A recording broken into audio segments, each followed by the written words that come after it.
Agenda e reformave dhe afati I qershorit janë temat kryesore të ditëve të fundit në politikën ditore, me përplasje të shumta mes pushtetit dhe opozitës. Për të analizuar përplasjet politike, mirë po edhe realizimin e agjendës së reformave, me mua në studio është eksperti dhe njohësi I këtyre çështjeve, zoti Sinisha Pekevski. Господин Пекевски, добро дојдовте во Алса телевизија во ова интервју. Добро да најдов И благодарам за поканата да бидам дел од програмата на телевизија Алсат. Многу сме близко до јунскиот рок за исполнување на некои точки од реформската агенда. Ако ја слушаме од една страна опозицијата вика дека ништо не е исполнето, дека реформите не се направени, тоа што се бара од Македонија од страна на Европската Унија не е исполнето, а од другата страна од власта вика дека се исполнети реформите или очекувањата од Европската Унија. Која е вистината според тоа што вие анализирате и знаете? Вистината се наоѓа некаде помеѓу двете работи. Некои работи се движат во одредена насока, има поместување, но огромен дел од граѓаните не може да го видат тоа поместување.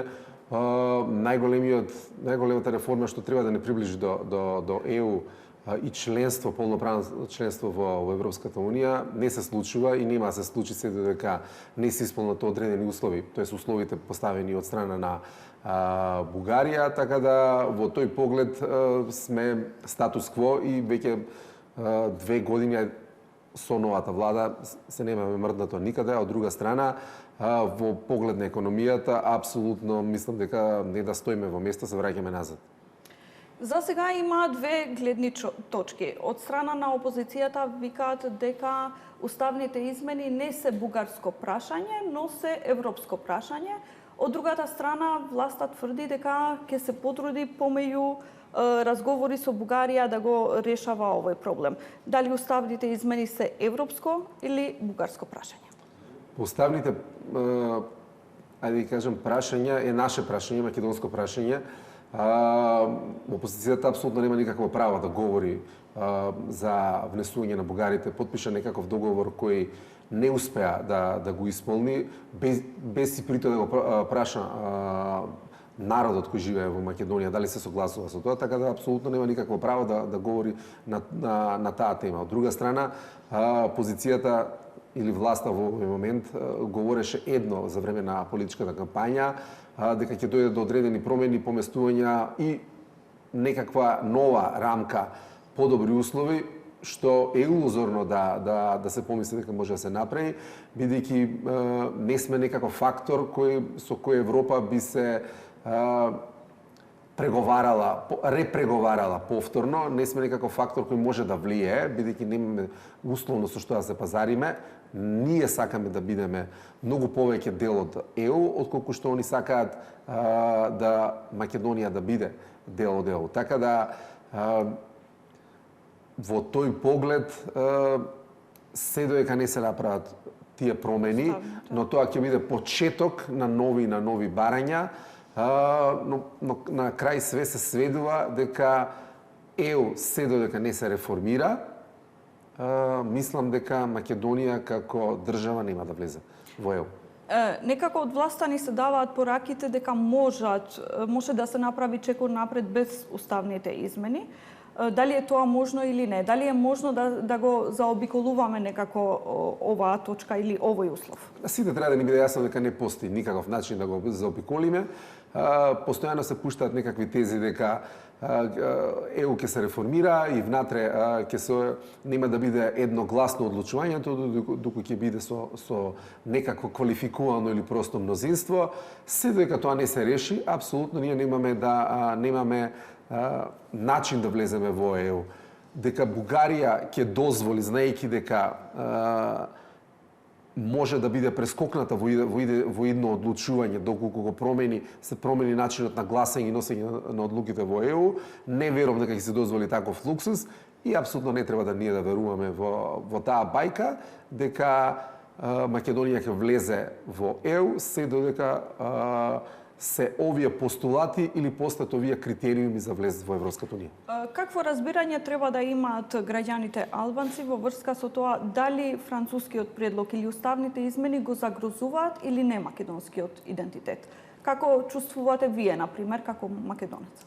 Па моето мислење е дека не постојат македонски, албански, турски, српски, бидејќи сите ние живееме во Македонија и треба да се чувствуваме како граѓани на Македонија и кога нас не девалвираат, не девалвираат како граѓанин на некоја друга држава, туку како граѓанин на Македонија. Во тој поглед сите сме понижени и верувам дека без оглед на националноста на која припаѓаат граѓаните кои живеат во Македонија, сите го чувствуваат тој притисок и тоа понижување, бидејќи кога ќе излезете надвор од Македонија и кога ќе патувате некаде, например, во Европската Унија, начинот на кој влегуваат европските граѓани во ЕУ и во кој влегуваме ние, затоа што таму не ве прашува дали сте вие албанец, турчин, србин, ром, било што, туку гледаат од која држава доаѓаат и вие чекате по 2 сати проверка, за разлика од граѓаните на Европската Унија кои влагаат со 30 секунди само со скенирање на пасошот или на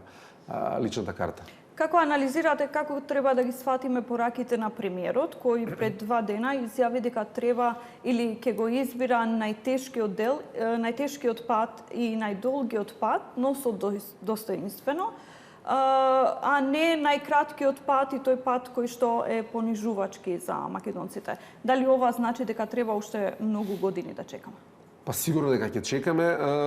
Премиерот кога се нафаќаше за функцијата да биде премиер, требаше да го знае ова и истото тоа требаше да го каже тогаш. Сега веќе е малце касно за вакви популистички јакнење на патриотизмот, од проста причина што граѓаните веќе има преку глава од таков патриотизам, бидејќи кога ќе чекате сега со воведување на новиот ЕС систем за влез во Европската Унија, ќе ни стане многу повеќе јасно што значи да си граѓанин од втор ред и што значи кога повторно ќе се вратиме, ако се вратиме 20 години наназад, кога чекавме визи да добиеме во амбасадите на Европската Унија и кога не буквално не третира како граѓани од втор ред. Спомнавте дека нема друг пат за Македонија кон Европската Унија ако не се исполнат уставните измени, но како ја коментирате барањата на премиерот за гаранции? Тој секогаш спомнува дека сака некои гаранции за зачувување на македонскиот идентитет и македонскиот јазик. Па нема да ни дадат. Тоа е политика и апсолутно да требало да ни дадат гаранции, требаше да ни дадат гаранција или да се испреговарат гаранции кога се менуваше името и кога се менуваше уставот за да се донесе, за да се промени името на државата. Така да сега веќе е касно. Би требало, доколку се решат да не се прифатат условите на Европската Унија, треба да се фокусираме на економска агенда и јакнење на економијата во Македонија, на тој начин тие да не бараат назад, но не на начин каде што ние цело време ќе се фокусираме на одредени патриотски теми, ќе го речеме, од друга страна занемаруваме економијата, што и очигледно се гледа во секојдневниот живот. Дали постои ризик за сериозен застој на Македонија во европскиот пат, имајќи предвид дека земјите во регионот веќе се движат со реформите и со исполнување на барањата на Европската Унија? Што ќе се случува со Македонија доколку го изгубиме овој моментум, што е сега геополитички моментум? Па нема да го изгубиме, заради тоа што Европа мора да се реструктурира. Оваа состојба што е во моментот е неодржлива. Моje мислење е дека без разлика што Албанија и Црна Гора се движат со големи чекори напред, нема да им се удоволи да влезат во ЕУ толку брзо колку што е 2028, бидејќи сметам дека Европа се уште не е спремна за проширување на овој начин, бидејќи претходното проширување покажа дека моделот кој го има избрано е неодржлив. Една начин од одлучување кога сте помал број на држави кои се приближно исто развиени, на исто и културолошко и социјално ниво, друга е кога ќе внесете вие новитети од различен и од вероисповест, и од култура, и од јазик, и се зголемува бројот, каде што и економски не се доволно зајакнати. Значи, не може да ние да ги компарираме Бугарија и Романија, например, со Литванија или Естонија, како водечки, според мене, држави во Европа, но иако се уште важи дека Германија и Франција се моторот, кој гледаме дека сега веќе трокира тој мотор. Представници на Европската Унија дури спомна јавно дека веќе се зборува меѓу земите членки за можен модел на градуална интеграција. За тоа не се знае многу како би било тоа или како би се спроведувало, што би значил за земите кои се кандидатки, а не се членки. Меѓутоа, дали гледате дека има можност за таква опција или за таква? Апсолутно не. Тоа се само пробни балони и само пуштање на некакви приказни условни со цел да се зборува, иако реално не постои никаков начин за таков начин одлучување.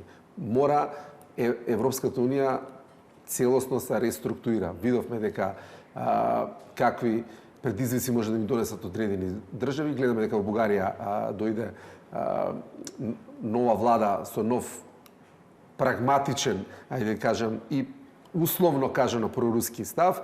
Претходната таа позиција имаше Унгарија.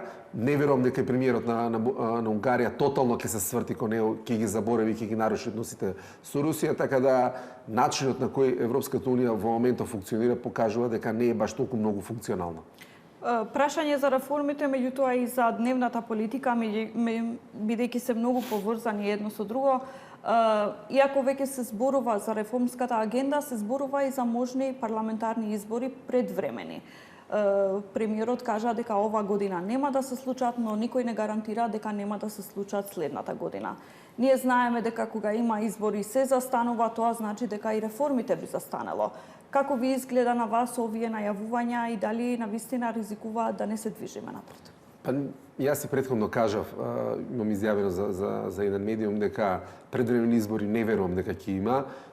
Тоа е условно плашење на така наречената опозиција и порака плюс до партнерите во владата, бидејќи во моментот ВМРО е неприкосновен и во оваа позиција и да има нови избори или предвремени избори, ништо не би добиле. ВМРО повторно ќе ги остави истите број на пратеници, ќе има помалку